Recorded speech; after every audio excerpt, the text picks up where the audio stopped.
She, to me, is just the model of the competition. Can we just talk about for a moment how gorgeous she is? I really liked her hair and makeup this year as opposed to the last time that she competed.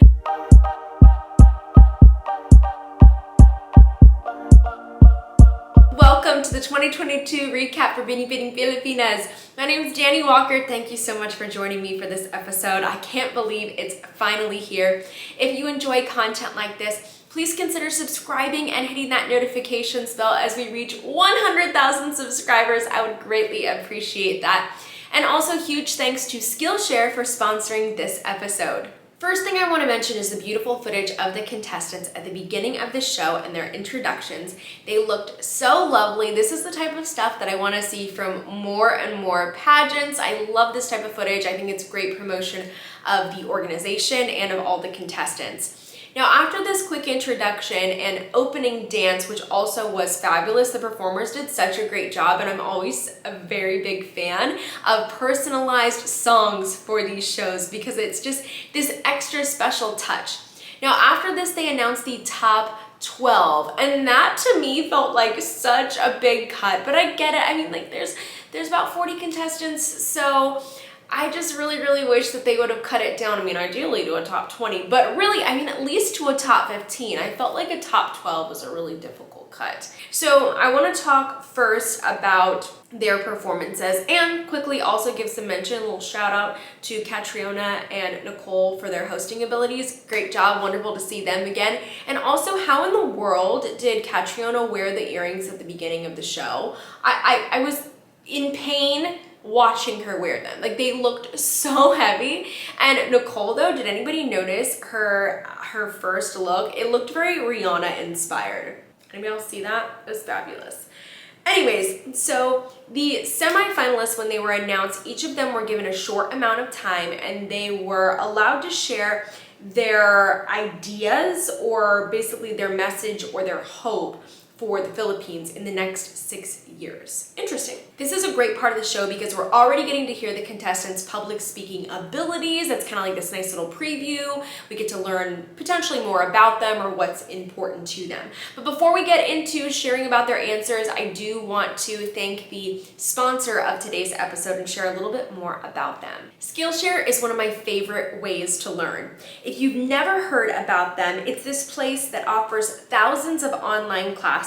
People use Skillshare for things like personal growth, self-care, and also up-leveling their skills for business. The skill I currently want to improve is color grading for my episodes to make things more visually aesthetic for all of you. Right now, I'm taking color grading from beginning to advanced in Final Cut Pro X by Miles Fernley. This class has been so helpful. It's really great because I haven't even completed it, but I'm still able to apply the things that I've been learning in every lesson as I go to the channel. I love how useful it is. And also the Skillshare is ad-free. You can learn uninterrupted. They launch new premium classes every single week and they're offered in French, Spanish, Portuguese, and German subtitles. So if you're a lifelong learner like myself, I suggest checking out Skillshare. The first 1,000 people to use the link in my description will get a 1-month free trial. I hope you enjoy it and check it out. Quickly, I'll talk about what each contestant shared for her speech portion. Number 31 said that she dreams of a world free of COVID. She wants to empower the country where the future is bright for everyone through education. And then she talked about how she's currently doing this. I thought that was a great answer. Number 35, one of my longtime personal favorites, Diana, talked about the faith that she has in the newly elected officials and that she believes Philippines is going to be a progressive nation. I'll also say progressive seemed to be the buzzword of the year that everybody kept referring back to. Number 39, Jasmine, she said she'd like to look at a kid with slippers on their feet and food on their plate, and that's why she's starting to share her message today. So essentially she wanted a better life for children. Number 40, Roberta focused on the environmental awareness. She said she's an environmental advocate and she believes that we can all be advocates for change, not just for the next 6 years, but for a future generation after us. It was a really strong statement that she made here. And then number 17, Chelsea, oh my gosh. Can we just talk about for a moment how gorgeous she is on stage? Like how gorgeous she is on camera. congrats to her, but also to her team, because it's not by mistake that she looked like that on stage. Incredible. So she said, we can't deny that Philippines is a third world country, and she hopes that the country will be more productive and progressive in the future. Karen, another one of my personal faves, number 5, she said that she hopes to see people standing up and fighting for social issues such as mental health, that she believes that these people will be in a better place to live if they do so. Number 8, now she didn't answer in English, so I'm not sure what she said, but she did mention something about sisterhood and Pia Wurtzbach, so that was my takeaway from her answer. And number 25, she said that she sees a brighter and better future for the Philippines, where people are heard and they stand together and they're strong together. So her answer, I would say comparatively, was very, very short. And then number 32, she wants people to prioritize education, let children be the future scientists, leaders, and educators of tomorrow, because through education and through these children, we will have a progressive nation. Number 1 was very, very honest. Stacy, been a big fan of her too. She said that she received life-changing treatment for her anxiety and OCD. She was very open about this, and that she wants to see mental health destigmatized in the future. And then number 23, Nicole, said that last December she experienced the worst typhoon, and that she hopes that in the future the Philippines will have more resilient housing and be a more united nation. Number 28, Gabrielle said, I believe we will be more progressive, developed, and united. This wouldn't be possible without our leaders and citizens. And I just have to say, she is beautiful as always. As always, my goodness. Now we moved on to the swimsuit competition that all the top 12 competed in, and we got started with number 5, Karen. This personally for me was her best performance that I've ever seen her do in the history of her competing, or at least me seeing her compete. So I loved it. I think that her walk is so much improved, and she was so confident. Number 8 was really giving me grand vibes, which made so much sense because that was the title that she was really open about sharing that she was interested in. Number 17, I loved her look on stage. I just thought this was perfect. This was one of my favorite swimsuit performances. Number 23, Nicole, was really pretty here, and she had such great facial transitions. That was the thing that really stood out to me about this performance.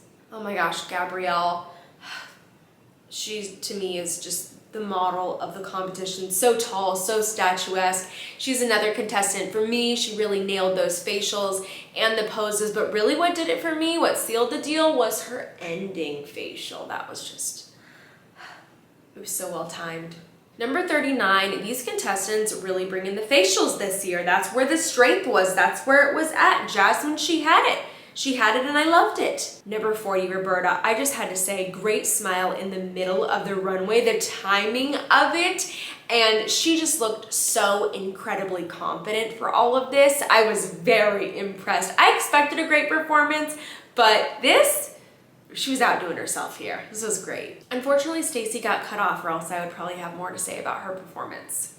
Next, they competed in gown, and Catriona gave this little speech recognizing the teams behind these contestants, and I really appreciated that because it's so true. These contestants look as incredible as they do because of so much behind the scenes work, and I think we should always acknowledge those people, even if they're behind the scenes and not up front and on stage. Karen, very beautiful for gown, and I just felt like so facially beautiful here. I really liked her hair and makeup this year as opposed to the last time that she competed. I thought it was perfect, and this gown, it really accentuated her waist. Oh my goodness, great choice for her. Number 8, oh my gosh. First of all, beautiful gown, obviously from the front, but then she turned and she literally had a shrimp rhinestoned and beaded onto her back. Oh my gosh, she is really embracing that nickname, but I personally loved it. I thought it was such a fun touch, and it actually didn't stand out too much. At a distance, I don't even think you would notice that it was a shrimp. It just looked like a detail on the back of her gown, but I just thought it was so fun. What a nice touch. I just would love to have seen her smile more. I feel like for all of her onstage stuff, she was very serious, but then when you see her in interviews, she's so much more lighthearted and fun, and I wanted to see that personality come out on stage. Number 17, oh my gosh, beautiful, beautiful gown on her. This reminded me of almost something we would see in Venezuela, right? I loved this style on her and that slow turn and the look back. It was a moment, giving me chills. Ladies, watch and learn from that. Number 23 was really giving Miss International vibes here with this gown, and I don't know if that was her intention behind the color, but I really loved it. I like how she even showed off that sash that was on the gown. It was done in a really unique way I haven't seen before, and it always amazes me when somebody does something just a little bit differently from everybody else, and I'm like, haven't seen that before. So she did a fantastic job here. It looked very beautiful. Gabrielle is always bringing us something unique, right? Oh my gosh. So I was excited to see this. Very, very different that she brought out this hat with the gown, and I'm glad that she also still chose to remove it and didn't continue to wear it for the competition. But it was really, really cool. It was different, it was unique, it made her stand out, but of course she had just a wonderful performance to complement this. She's just so facially beautiful. Number 31, my goodness, her waist in this gown. How are these designers doing this? I love it. I love the corseted gowns. And by the way, I actually saw the similar style of gown, like that incredibly snatched waist, on Miss Philippines Supranational. I got to talk to her after the show and she looked incredible. I loved her finals gown. I loved it. I'm so sad we didn't get to see more of it for the show. Number 35, Diana. Beautiful gown. I loved it. I think that she really shined here, and I like that the hair was pulled back off the shoulders, that we got to appreciate the neckline of this gown. Number 39, Jasmine did a great job here with her facials. I only wish that her hand placement on the hips was higher to the smallest part of her waist to really accentuate it. 40, loved this gown. The coloring of it reminded me of a gown that Haiti wore to Miss Universe not too long ago. This beautiful orange and yellow tones. I just loved it though. It was perfect on her and a really, really standout performance. And I even saw it on Instagram too, some up close shots of this. And I just think that you can't even appreciate the gown fully without seeing the detailed shots of it. So I was glad I was able to find that, but she looks incredible. Number 24, I thought looked so elegant. I really, really loved the details on the side of the hip. It would have been very easy to make the bottom of this gown just plain and fitted, but I liked it. It really accentuated her hips in a great way. It looked phenomenal on her. Number 32, I really, really like this gown on her. The cutout made it a little bit different, but I like her over the shoulder look in this performance. It's like her thing, like it worked for her. Number 1, oh my goodness, I loved these colors. They were unique, they stood out on her, and oh gosh, the crowd was just cheering for her, and she had this moment when she smiled and I just felt like her smile was so genuine, and for me, that was another one of those performances that I just thought, oh my gosh, you have to advance, I love you. Now the contestants all were asked questions by judges, either in the venue or virtually, and they seem to always have really difficult or thought-provoking questions at this pageant. So it's always really interesting to listen to these, and I can just imagine that this must be a very nerve-wracking moment for many of the contestants because of the questions that have been asked in the past. You really have to be prepared for anything. So number 5 was asked about body positivity and do you think pageants have kept up with changing beauty standards? And she says, yes, I think that they've kept up. And she referenced a quote by Catriona, and then she talked about how people have criticized her, but that she re-entered the pageant, and then she kind of got cut off here. So essentially her answer was yes, but I think that she needed to get to her point sooner and wrap up the answer a lot faster. Number 8 was asked, a beauty pageant has been a space for transformation. What's your biggest transformation and how does it make you deserving tonight? Love that question, but I don't know what she said because it wasn't in English. If you know and you want to share in the comments, I'm sure everybody would appreciate that. But I will say that she ended by saying that she knows that she's beautiful and that she has a mission. So it was a very strong ending for her, at least. Number 17 was asked, a previous quiz segment in a reality competition revealed young Filipinos aren't or weren't familiar with Filipino heroes. How important is it for you to look back to our past to create a better future? And she said it's important because it's part of our culture, our past, and who we are today as Filipinos. It was a really short answer. Honestly, I thought she was going to add a little bit more to that one. Now, number 23 was asked on a scale of 1 to 10, how do you rate yourself as a responsible Filipino citizen? And she says, as a responsible citizen, I would say I'm an 8, which I felt was pretty fair. And then she says, there's so much that I don't know and I'm wanting to learn, and I hope to do that with you. So I really liked her answer. I thought it was sweet. I thought it was very humble. It was solid. Now, number 28, her question was, pageants are a celebration of beauty and goodwill. However, there's a lot of toxicity online and offline that fails to empower us as women. If you were to win, how would you deal with these criticisms on your looks, intelligence, and the way you live your life? She said, I get a lot of opinions from people, and I'm not complaining about it because people are entitled to their own opinion. I like to remind women that we are strong, independent, and courageous because these traits are critical to the complicated roles that us as women play in today's society. And I was like, wow, she just secured a crown with that answer. That is how I felt. And it's very interesting because this, I think, was my favorite answer of all the contestants this year. I just really liked it. I liked her delivery of it, of her confidence. It was so well articulated.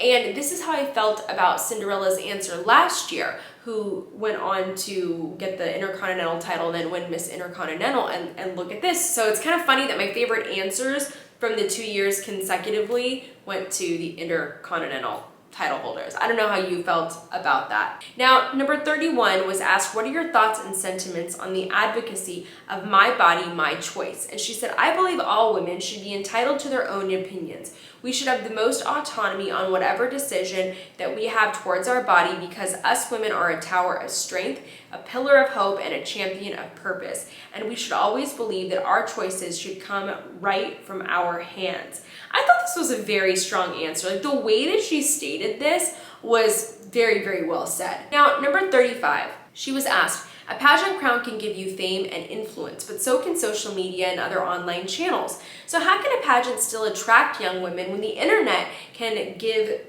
users, essentially, or these young girls, instant fame? Great question. She says that yes, both platforms can give you fame. You can be yourself and share your advocacy in pageantry. She said, I was an influencer before this and I was on the show Big Brother, but I ended up here in Binibining Pilipinas because I wanted to use my voice for my advocacy. And I was like, it sounds, I think, pretty good when I'm reading this back right now, but the way that she delivered it, I don't think was quite as confident, and I think that affected her placement. Number 39, they said, studies of Filipinos say that Filipinos are some of the happiest people on earth.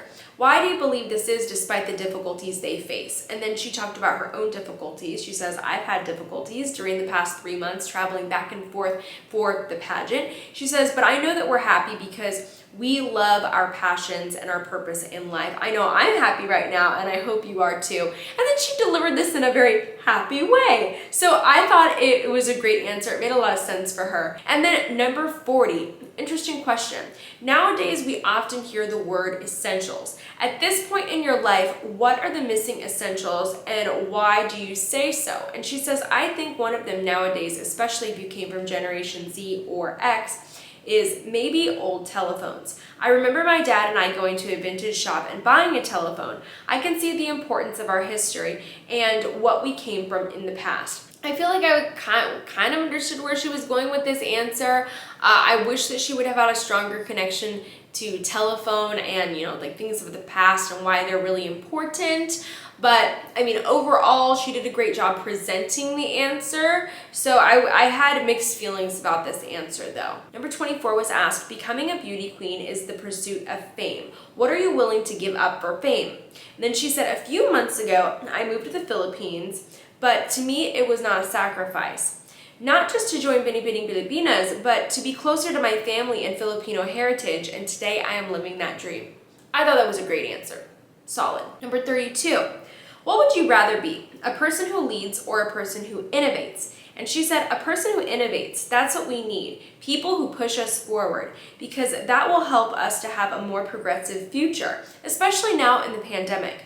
That's why I encourage people to be innovators, to push for their decisions in life and not be scared to take risks. Once again, another great answer here. Number 1 was asked, Personally, how do you distinguish between a historian and then they refer to a term that I am not familiar with, and if you know what that term is, if you want to share in the comments, feel free. But she said, a historian recognizes our painful past with factual evidence, looking back at our rich, vibrant history and the times when our heritage was trampled and nearly erased. If we look at our past, we can move onward and upward from this pandemic and move on to a safer, happier Philippines. She had incredible delivery here, I must say, and I loved her commanding confidence. That's how I would describe this. When I saw this, I was like, she is moving up in the competition for that answer. I was very impressed. That was another one of my faves. After all of this, the winners and placements were announced. Second runner-up was number 1, Stacy, and I wasn't surprised at all to see her having a placement, although I kind of thought that she could have gone home with a crown. Different night, different set of judges, different results. Now, first runner-up was Nicole, also a great competitor. I mean, this was it's so difficult, especially in the Philippines, to get any title. And so you could see that she looked disappointed in this result. I understand that. She had been working so hard and did so well throughout the entire competition. So I hope that she doesn't give up though, and I hope she comes back and does get her title. Now were the announcements for the different title holders for their respective organizations. So number 40, Roberta, was now announced for the grand title, and I loved her reaction. My gosh, she's just so gorgeous. I think that the gown, when you look back at everything, it made her look very grand, and I was just very excited for her. She was so deserving. Now the next 2 titles that were awarded are really interesting and I think important because there's a potential for a back-to-back win for the Philippines internationally. So this is tough. There's a lot of expectation there. The Globe title was awarded to Chelsea, and honestly, I feel like she can do it. Oh my goodness, she is so stunning, and I'm not going to be surprised if Philippines gets a back-to-back win there. And I wouldn't be surprised if they get a back-to-back win for our next title, which is Intercontinental. And that went to Gabrielle. I was very excited for her that she didn't go home with another runner-up placement. It's always wonderful to see these contestants achieve their dreams, so that was beautiful. I felt very emotional during her crowning. You could see how excited that she was. And once again, I mean, she did so well, and her communication skills really improved from last time around. So I think she's going to be a strong contestant. Who knows? Another back-to-back for Philippines with Intercontinental. I think it can happen. Now, last we have the international title, and that went to Nicole. And she was really giving international vibes, just like I believe Hannah was last year. So I felt that she was really well deserving. Her styling was there. It just all seemed to come together very well and match up very well. But my question is here, because of Hannah not competing at Miss International yet, are they foregoing her year? Are they skipping her? Are they sending Nicole, or how is that working? Because that's what we saw happen in Indonesia. They decided to not send the title holder that, was outgoing, but they're sending their newer title holder. They're essentially skipping a year. So I'm really curious about that. I also want to mention, I was sad for Karen though, because I really thought that she could have achieved